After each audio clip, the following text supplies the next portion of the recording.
All right, guys, it is Tuesday afternoon, August 15th, and I'm posting a fairly short podcast, carcast, whatever you want to call it, because lots of stuff is going on today. And honestly, I haven't seen most of it. I am depending on what I have read online. I did watch about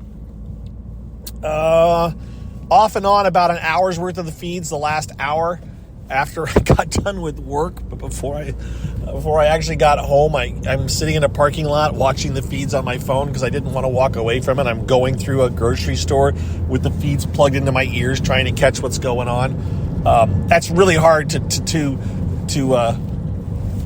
both tweet about it and watch it and listen to it, and every time this is the problem. I can't watch the feeds without wanting to comment, and I can't really comment when I'm on my phone.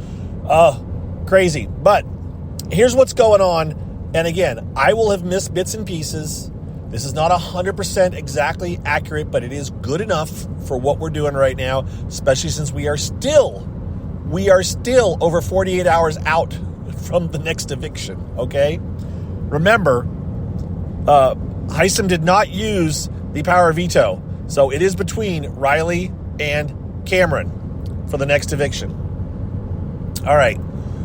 They've been flip-flopping and everything, and it's been it's been a Herculean effort by some of the house guests to try to save Riley. In some ways, in spite of Riley, because I don't know if it's going to be good for their game or not, but it's fun to watch it happen, and at this point it has become we're going to put Hisam in his place and show him that he doesn't get his way when he kind of dictates things, when he kind of lays down the law and everything, and we don't think it's the best and all this. So they're actually have been trying to work on a unanimous vote to evict Cameron. And blindside, they had a household. Now, I don't know if it's going to happen. It's still, like I said, 48 hours out, but they're trying.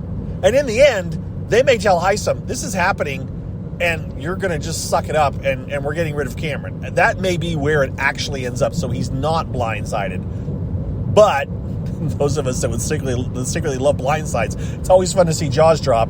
I don't think it'll be a blindside. Whatever happens, I don't think Hisam will be blindsided. How's that? Somebody may be blindsided in the house, but I don't think Hisam will. So this has all been going on. There is this Professor Alliance, which right now I can't even tell you. It is mostly the older players. However, Mimi, a.k.a. Nicole, I almost said Nicole. Nicole, a.k.a. Mimi, is a member, and she's 30. So they're older house guests, but when one of your older house guests is 30, isn't really older house guests. She certainly feels like she's more mature than most of the 20-somethings in the house, if not all of them.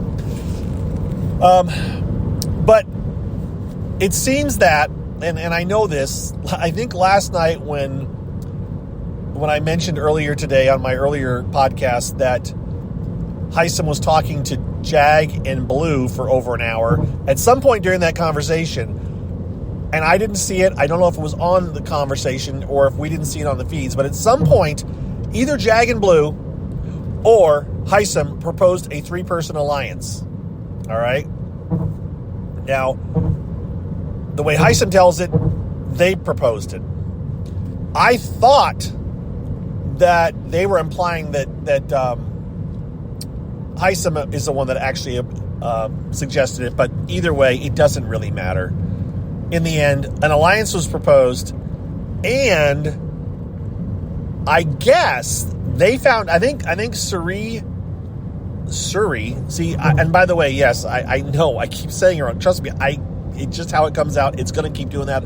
I'm sorry. If you don't want to hear me mess up her name, then you probably shouldn't listen to me anymore. And I'm not mad at anyone or anything. I keep doing it. Suri, and yes, I do say, yes, sirree, every time I try to do this in my head. She and I believe Felicia, or maybe she and someone else, maybe Izzy, were talking to Hisam trying I think they may have gotten word about this proposed alliance, maybe from Jag, maybe from Blue, maybe from both of them. So they knew that this had happened. And I guess they tried to kind of feel out Hisam about it, and he didn't give them much. He kept it, he didn't tell them, either he didn't tell them much at all, or he told them very little, but he wasn't open about it. And I don't think they're very surprised about it. I don't think Cerie's very surprised about it, but at the same time, she's using it as a way to drive a wedge between the holdouts and Hisam, because they've convinced most of the House that they should get rid of Cameron and keep Riley. The holdouts being, I guess Cameron's a bit suspicious. Not Cameron. Cameron's going to get voted out if it happens. I guess Corey's a bit of a potential holdout. And then Nicole is the one that I was sure. And Jared to a certain extent, but I thought Nicole was going to be the one that's the really tough nut to crack. But they may have pulled it off a little bit ago. And I thought at the time I heard it that it didn't, but it sounds like it may have, based on what a couple people have told me in my brief time of not driving my car and sitting by the roadside and tweeting really quick to get some answers. So I'm not trying to do this while I'm driving. I am pulling over and tweeting and then driving some more. So they told Nicole about this, that it said, Hisam's forming alliances. Something to do with, I don't know if it was Corey or Cameron, or I'm not, something was going on there too, but they basically said, as the one example that I really heard that was a good one, that I was like, oh, okay, was, Hisam tried to form this secret alliance with Jag and Blue, or proposed it, and he hasn't told us about it.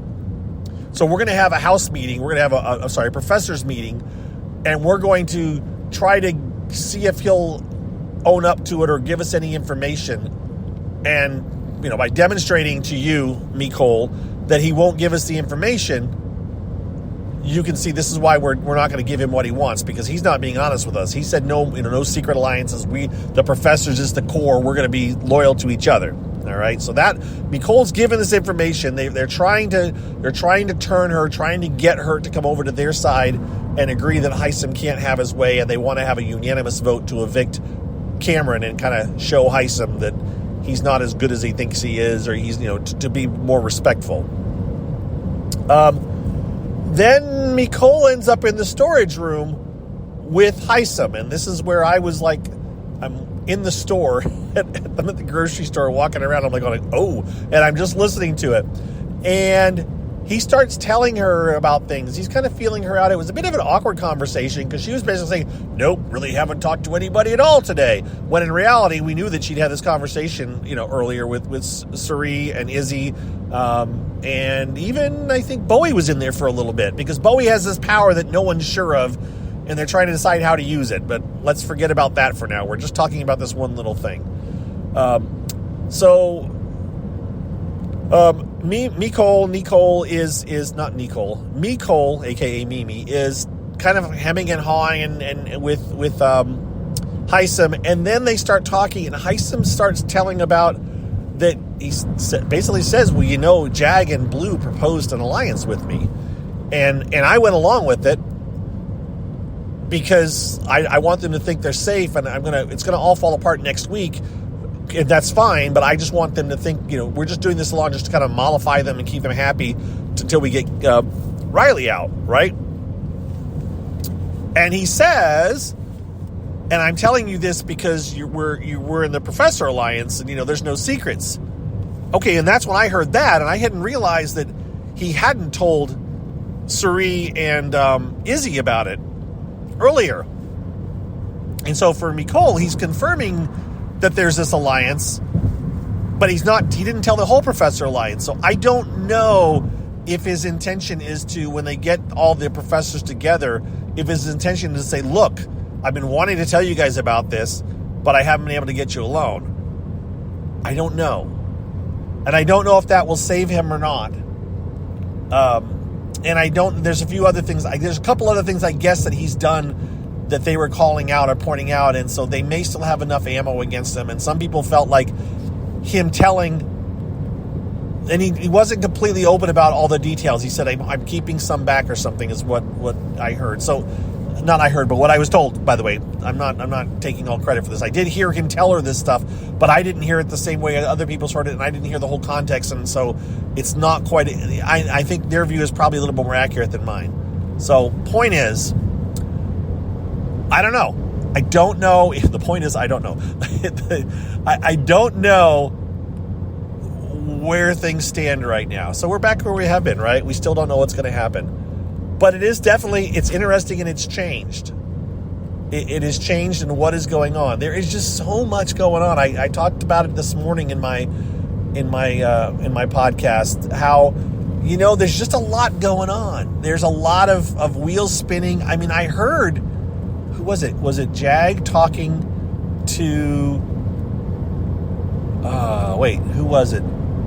There was a conversation going on where they're basically saying, we know we're on opposite alliances, and I'm not going to tell you what my plans are, but we're still sitting in the same room together talking. And we know it. And we're not, there's nothing hostile about it. It's just really interesting how open these guys have been. When they're also, by the way, sneaking around behind each other's backs. I mean, you know, Jag and Blue are talking with Suri about, you know, another side alliance, you know, that's a combination of the two that no one will suspect. So there's all kinds of different things going on here. It's quite good. It's quite enjoyable. I don't know when the wheels are going to fall off, but they will eventually fall off, and it will become very predictable, probably, and straightforward. But, oh well, let's enjoy it while it lasts.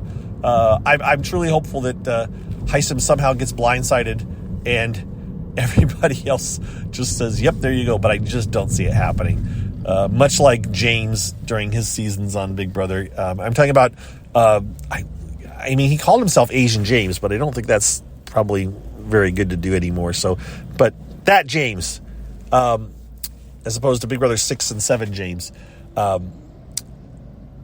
he had a tendency to spoil things. And other people like to tell people when they're going to go because they want to get on their good side, you know, make sure when they're going out the door. And don't forget, these house guests still wonder if there's going to be a battle back. You know, they can't be sure that the people, when they leave, might not come back in the house. So they still have to kind of, some of them are going to still try to be nice to them, right? All right. That is my brief little update, which is actually not very brief. What are we at? We're at 12 minutes. For those of you that want to hear more about what went on last night and over the weekend, that should be my earlier... oh, no, that was not over the weekend. Today's Tuesday. What went on overnight with the whole first flipping and flopping and everything, you should listen to my podcast from earlier today, and then you can come back and listen to this one again or whatever you want to do. I appreciate it. Thanks for listening, everybody. Shout out to my patrons as well. Reminder to my patrons, I did make a video of my CarCast this morning. I have posted it on the Patreon site, so it is up there. If for some reason you want to go watch me talk about Big Brother as opposed to just talking in this little microphone while I drive. All right, very good.